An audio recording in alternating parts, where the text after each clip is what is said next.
the Master's Program in Dietetics and Food Service Management, as the name suggests, is a program in the area of dietetics. This is a 64 credit program, and it is a program meant to train workforce or individuals in the area of dietetics. So if you we would like to actually begin by first looking at the objectives, that why did we launch a program in this area. This program has been developed with a view to train workforce, develop manpower, that is dietitians, nutrition counselors, food service managers for the emerging employment sector, hospital or community dietetics, food service management. As you can see, train workforce in the area of dietetics.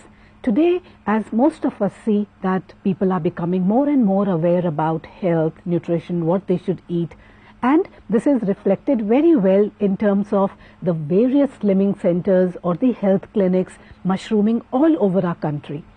And for these centers, they require nutrition counselors, people who can counsel individuals on good eating, good health, and how to keep fit.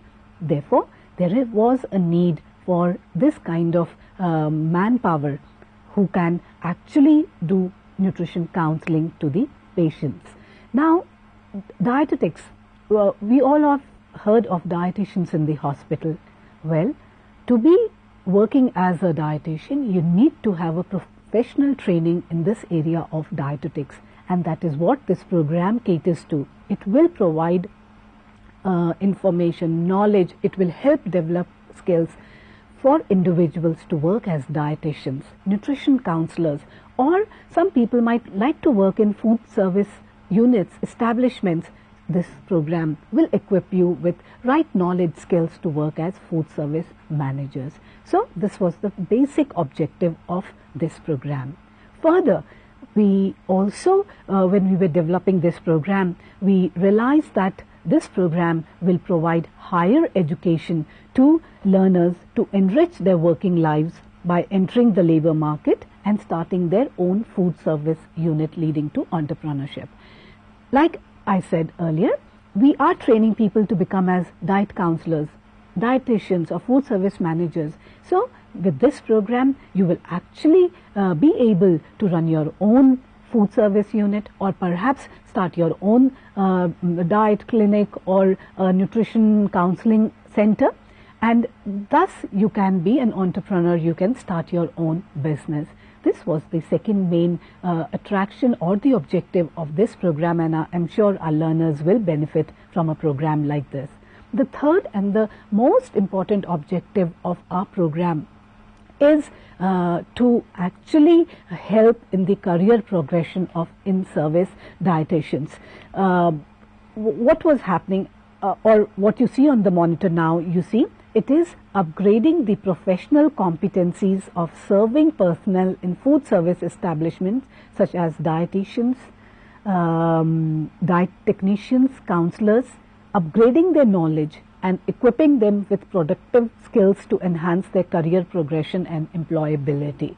What does this mean? Primarily, we have a whole lot of dietitians working in hospitals, and they have a postgraduate diploma degree to their credit. However, for their career progression, for going further in their area, they would need to have an continuing education program or an upgradation in their knowledge and skills so as to go up in their career. For them, this program really holds or is of great value. Such dietitians, they would be able to enroll for this program and get a master's degree. In fact, to tell you the truth, this program initially was conceived with these people in mind, that they should be able to get benefit from a program like this and have a career progression and employability to their credit. So this was primarily the objectives of this program. Now with these objectives, we have developed a package, a program of 64 credit, and the next thing, very often people ask us, what is the duration of this program? If you would now look at that, this program is to be completed in 2 years' time, minimum 2 years time and a maximum of 5 years. What does this 2 to 5 years mean is what I would like to expand on. What happens is that in distance mode, we have a flexible system. We understand that the learners who are coming to us, they are employed or they may be employed, they may have other commitments in life. For them, we give them a flexible period. From 2 to 5 years, that means minimum 2 years and maximum 5 years the learner can take to complete this program of study in the area of dietetics. So a 64 credit program, minimum 2 years, maximum 5 years. Now we have seen the duration. Next, the important thing is what is the structure or the component of this program. You would realize that dietetics, or you may already know that dietetics is multidisciplinary in nature, and this is reflected in our program as well. You see, there are a whole lot of courses which comprise this program. As you can see on the monitor at the moment, we have a paper in applied physiology. Well, there are some papers which have a theory and also a practical component, whereas some have only a theory component. So you have an applied physiology paper, you have a nutritional biochemistry course which has both a theory and a practical component, you have a food microbiology and safety course, you have an advanced nutrition course, you have clinical and therapeutic nutrition course which is both theory and practical. The public nutrition course similarly is both theory and practical, and you have entrepreneurship and food service management as a paper which has both theory and practical component. You have a principles of food science course, a research methods and biostatistics course, understanding computer applications, this is a basic computer course, and you have an internship program and a dissertation. What I will do is I will tell you what these programs are, and like I've said that you have a theory and a practical component, and you may have noticed that there is a code given to each course. So for each course there is a code which differentiates even the theory from the practical. For example, you would have noticed applied physiology has the code MFN001. That is the theory course. It does not have a practical, so it does not have a code there. If you take the nutritional biochemistry course, you would realize it has both a theory and a practical component.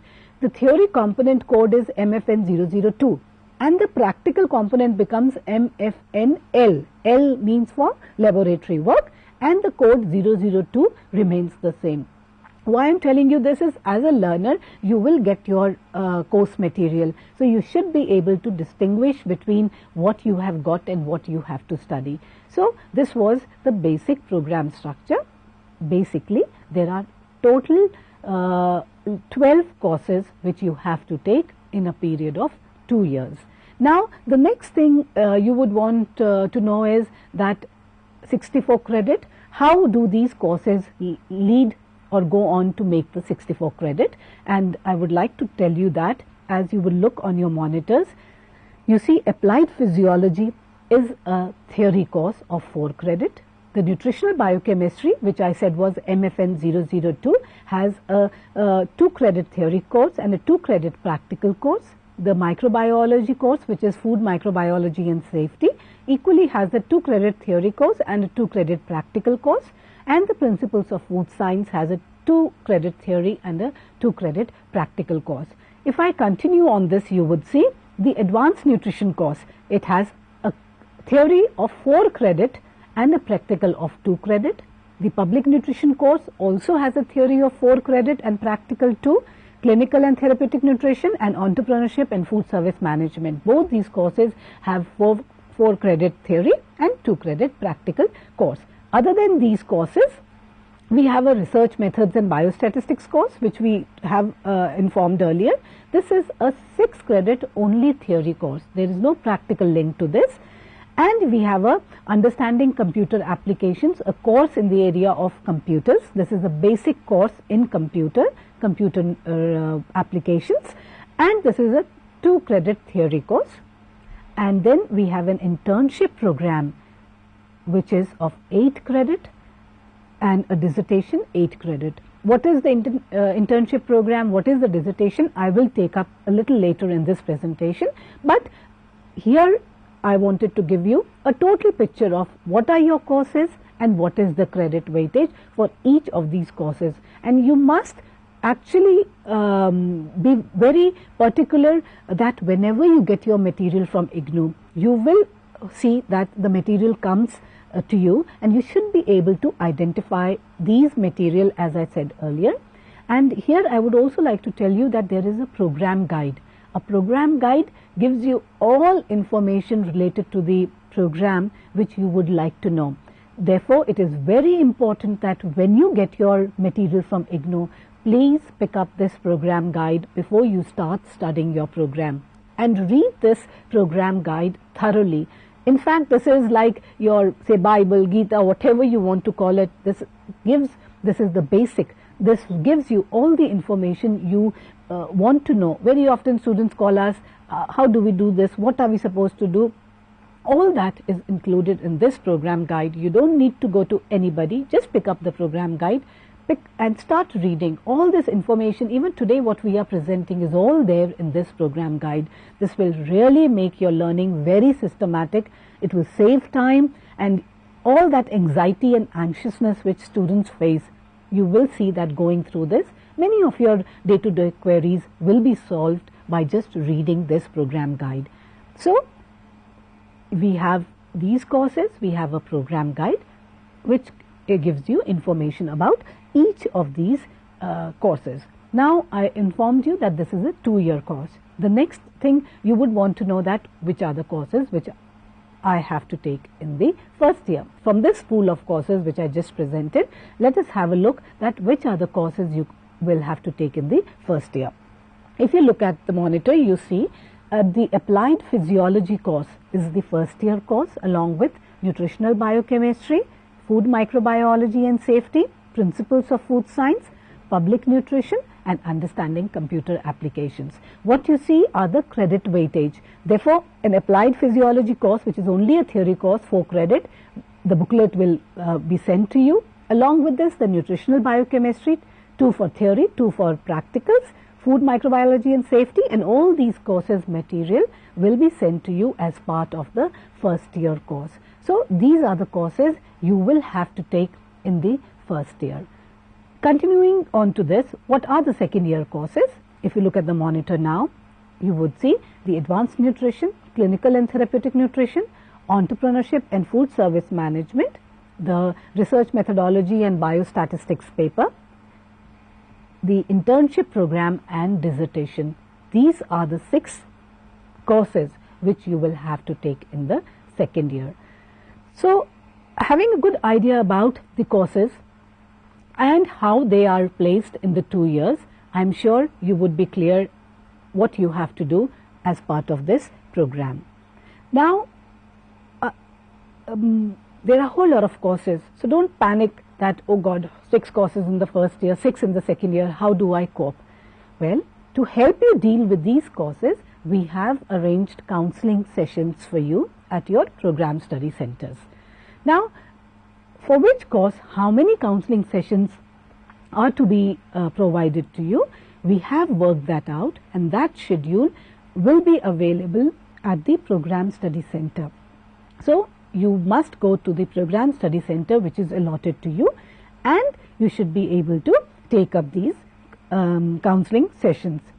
What you see are the counseling sessions. For a theory course of 2 credit, there are 3 sessions of 2.5 hours each. For a 4 credit course, we have arranged 5 sessions of 2.5 hours each, and for 6 credit courses, there will be 7 sessions of 2.5 hours each.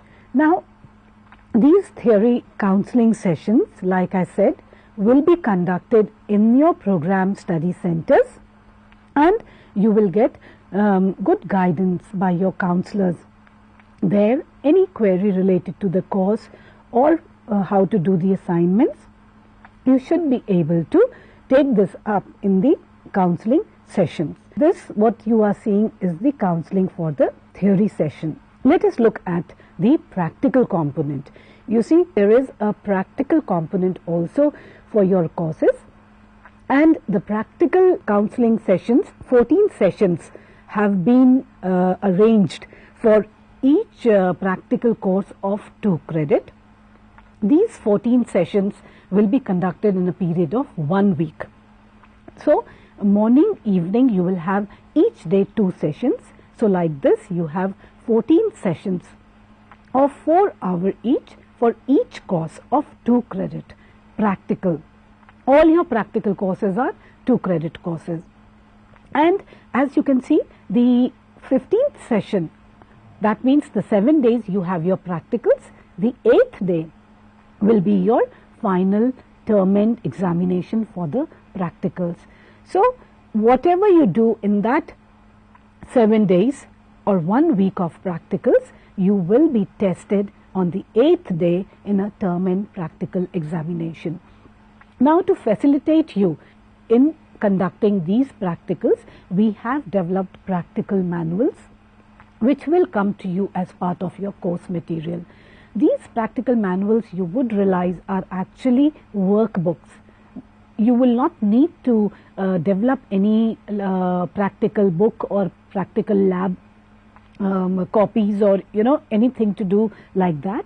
What you will have to do is, these manuals will function as workbooks for you.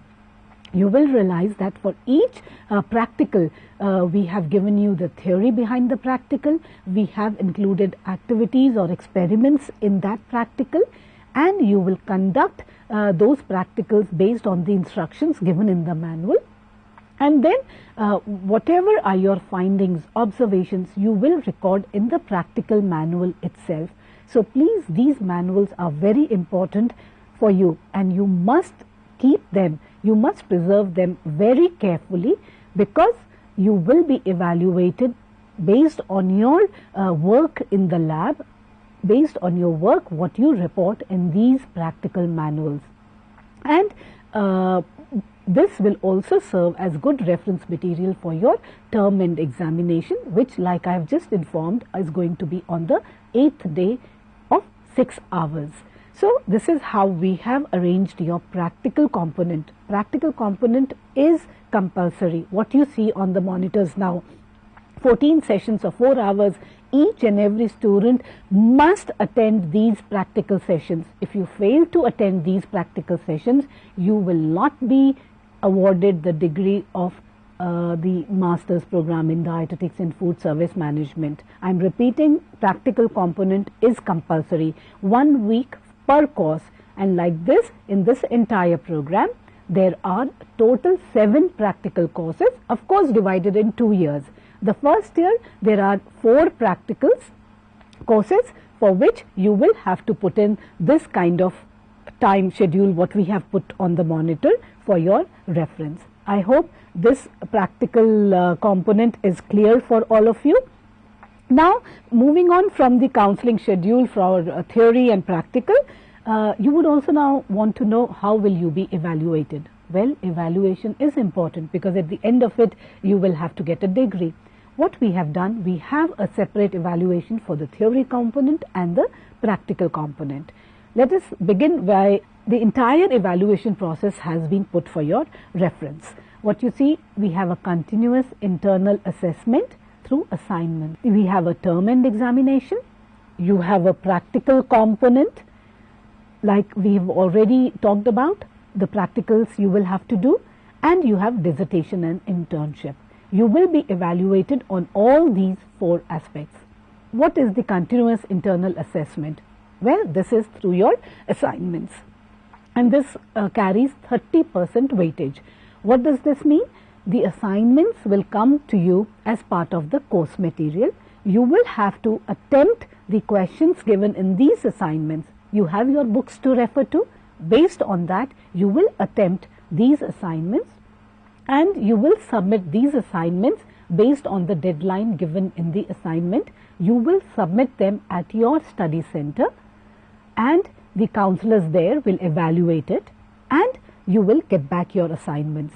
This kind of assessment is continuous, and this carries 30% weightage, which means if you fail to do these assignments, you will not qualify for the master's degree. In fact, you will not be allowed to sit for the term end examination, which carries 70% weightage, as you can see. So, your assignments are a very important component of the program, and you must attempt all the assignments given as part of it. How many assignments? I will come to it later. But now you need to understand that assignments are important, and each assignment carries a deadline. By that time, you must submit it to your program study center, and the counselors there will evaluate it. Now you have a term end examination, which will be at the end of the year. For example, for students who have enrolled in our course, they can now only take the exam in next year, and that will carry 70% weightage. Let's move on to the practical component, 40% internal and 60% term end examination weightage. What does this mean? I just told you that you have a practical component, you have to put in 14 sessions. What you do during those 14 sessions, your practical manual or the workbook which you will use, you will record your observations there. Those will be evaluated by your counselors. These counselors will mark you. 40% weightage is given for these assessment. Your counselor will assess your work in the lab and give you 40% marks or 40% weightage for the work you do in your lab during this 1 week of practical work. The remaining 60%, as you can see, is the term end examination, which means on the 8th day of your practical session, there will be an exam where an internal examiner will be present, and one question or one experiment or 2 experiments may be given to you, and you will have to do it in that specified time and submit your paper, and you will be evaluated. For this, 60% weightage is provided. So this is the practical component. And the last is the dissertation and the internship report. For dissertation and internship, it is 100% weightage. What you have to do in internship and dissertation, I will take it in a little while from now. And the other aspect I would like to talk about in evaluation is the overall pass mark. For each and every paper, whether it is theory or practical, the learner must get 40% marks in aggregate, combining both the internal and the term end assessment to qualify. I hope this is clear to you. 40% is the pass mark for each paper, which includes whether it is the internal assessment or it is the final. You will have to have 40% marks minimum to qualify for a degree in the master's program. So this was about the evaluation strategy. Now, I was talking about assignments, and I said assignments are very important. They are important from 2-3 points of view. First, these assessments help you in your continuous evaluation, like I said earlier. That is from the assessment point of view. But you would realize that another important aspect of assignment is that it can serve as an important tool to read or to study your course material. You see the booklets which we will send to you, which is be your course. These assignments are based on what is there in these booklets. So you could pick up each and every question and use that as a way of trying to understand, read and go through the study material. So it has a pedagogic value as well. They can help you in study or read your course material. Therefore, they are very important. And taking up these assignments is the prerequisite, or let me put it simply, that you will not be able to sit for your term end examination if you do not take up these assignments. Internal assessment for theory course is carried out through assignments, which we have already said. For every 2 credit course, there is 1 assignment which you will have to do, and for every 4 to 6 credit course, there are going to be 2 assignments. Now this is a general rule. For example, like you had a course in applied physiology which you saw was a 4-credit course. Now this course will have 2 assignments. And let us take a course which is of only 2 credit, like your nutritional biochemistry course, which is 2 credit theory and 2 practical. The assignments are only linked to the theory courses. So it is a 2 credit course and you have 1 assignment to attend there.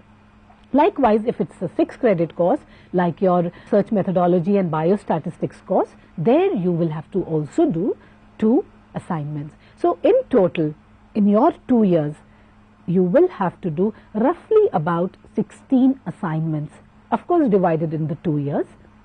Few assignments will come in the first year, these assignments which are linked to the courses which you have to do in the first year.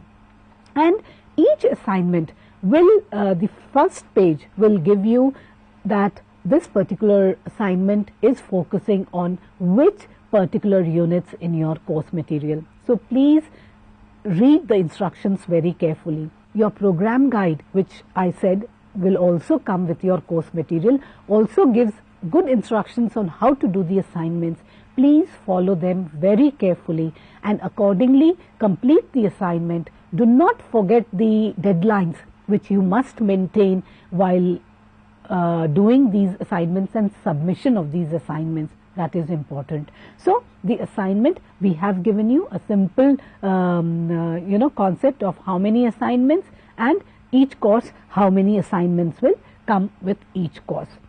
Now other than this, the other important aspect which I would like to talk about is the internship program. What is the duration of the internship program? The internship program is for a period of 6 weeks. You will have to actually go to a dietetic department in a recognized hospital where a 6-week internship program is compulsory if you want to qualify for a master's degree award, except in cases of credit transfer cases. I will talk about it in a little while from now, but the internship duration is of 6 weeks.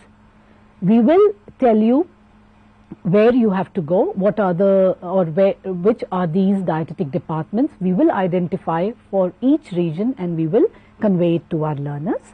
Other than the internship, once you do the internship program, you have to write an internship report, and this has to be submitted by you along with the dissertation for evaluation. So I hope this internship program is clear to you, a 6-week internship program for all except for those for whom credit transfer is provided. What do I mean by credit transfer? You see, we have many learners in our program who are, like I said, in-service dietitians, or those learners who already have a postgraduate diploma in dietetics. Please note this very carefully.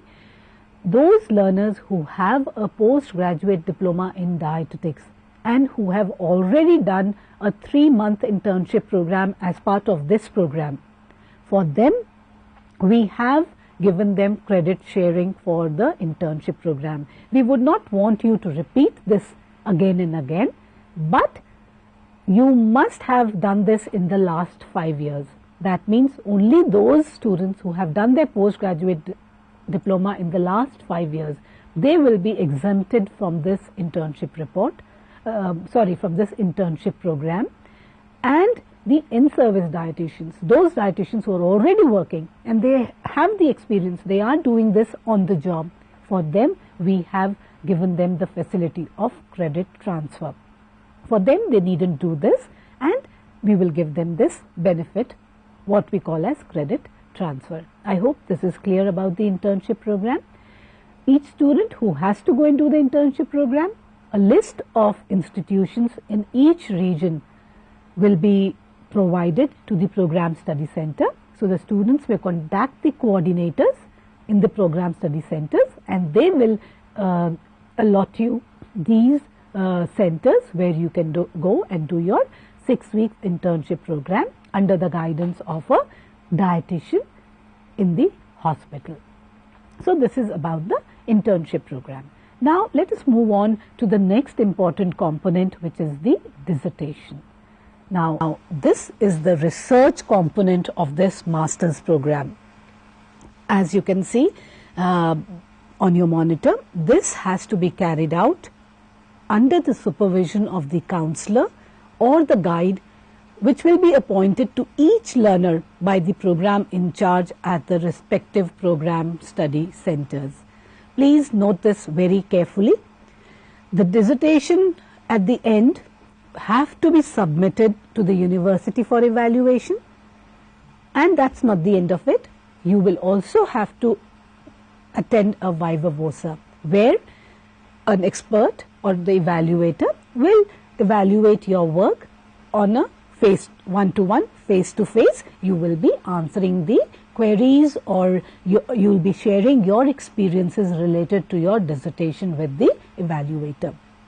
This dissertation, like I said, is a very important component, the research component. This is the component which will actually give you the hands-down experience of working in the community, or in a health, or in a health clinic, or a dietetic clinic, or really the field experience which will be required. This will help you develop your skills as a dietitian, nutrition counselor.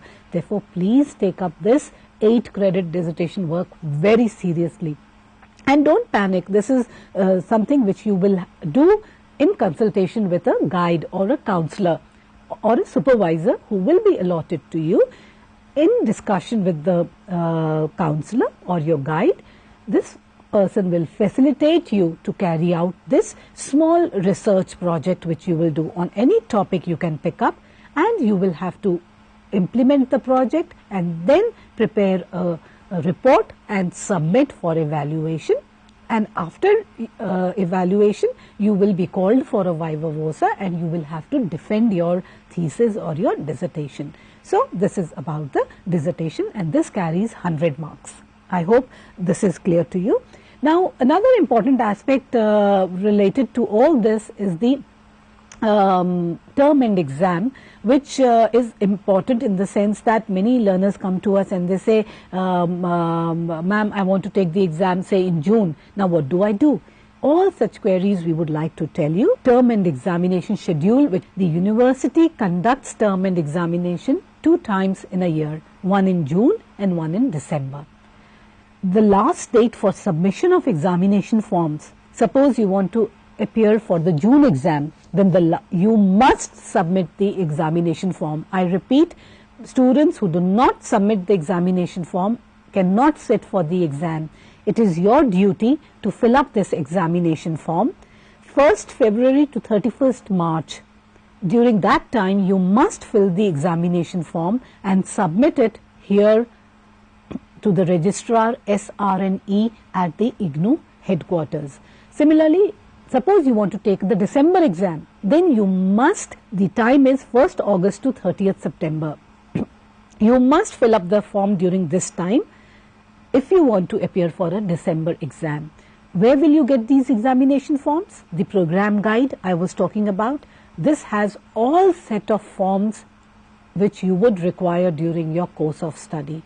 So please take out the form from your the program guide and fill up this examination form. Take a photocopy of this form, fill this up and submit in the deadline what I have just told you right now. The university will not inform you about it. So it is your duty to please look up these dates, mark them somewhere where you will always remember. 1st February to 31st March if you want the June exam, and 1st August to 30th September if you want to sit for the December exam. I hope I am making myself clear that the first year exam you can only take at the end of the first year. Subsequently, you can take it every 6 months. That is why, you see, you can pace your learning and your study accordingly, depending on when you want to take the exam. You want to take it in June, fill the examination form by, we said the dates were 31st March latest, and sit for the exam in June. But we understand that you can still miss out on these deadlines. If you miss out on the 31st March deadline for June exam, you have a second chance 20th April is the last date with a late fee of 200 rupees. I hope you understand that if you want to sit for the June exam, you can still, if you have missed out on sending the examination form, please, you can still do it with a late fees of 200 rupees till 20th April. And if you want to sit for the December exam, and what you can do, the late fees is 200 and 20th October is the late deadline. Of course, you should try to meet the 30th September deadline so that you are not penalized for sitting in the exam. So, these are the term end schedules which we have given. Another important aspect which I would like to talk about is the re-registration for the second year. What most learners or all of you have done is you have registered for the first year. If you want to continue with the program, it is important that you re-register in the second year. The payment of fee for the second year, the deadline or the period when you have to do is February 1st to 31st March. Okay? Now, along with your registration form and draft of your fee for the second year, you can again, or in fact this is mandatory, this again the university will not inform you. It is your duty to please mark these dates and please re-register for the second year by 31st March. The registration form is available in your program guide. Get a photocopy of that and along with your draft, please submit the second year registration form by 31st March. Here too, a late fee of rupees 200 is included, and by 20th April you can still do it. This is the second chance which is given. I would just like to make an amend here. I think for the examination forms I told you earlier, the fee I said was 200. It is actually rupees 100 with the late fee, and 20th April was the deadline there as well. Here in the re-registration for the second year, it is again February 1st to 31st March is the period when you must register for the second year, and if somehow you miss out, don't panic, you have a 20 days grace period when with a late fees of 200 you can still register for this program. So now you see what I have tried to do is to give you all important concepts or information which will be relevant to you as part of this course or the program you have taken, which is Master's Program in Dietetics and Food Service Management. Here there are many students who have come to us who are not from the nutrition background, and for them, say these are the learners who are from the science background, for them it was mandatory that they take up the certificate program or the diploma program in the area of nutrition, which is launched by IGNOU. Well, these are the other programs which have been launched by the School of Continuing Education. So all learners who are from the science stream have to take up either the certificate programs or the diploma programs. There are two certificate programs from which our learners can choose. One is the certificate in foods and nutrition and certificate in nutrition and childcare. Now, for such learners, as you may know, we have already made provision for simultaneous admission, which means that when you take admission for the master's program, simultaneously you will also have to take admission for the CFN program or the CNCC program,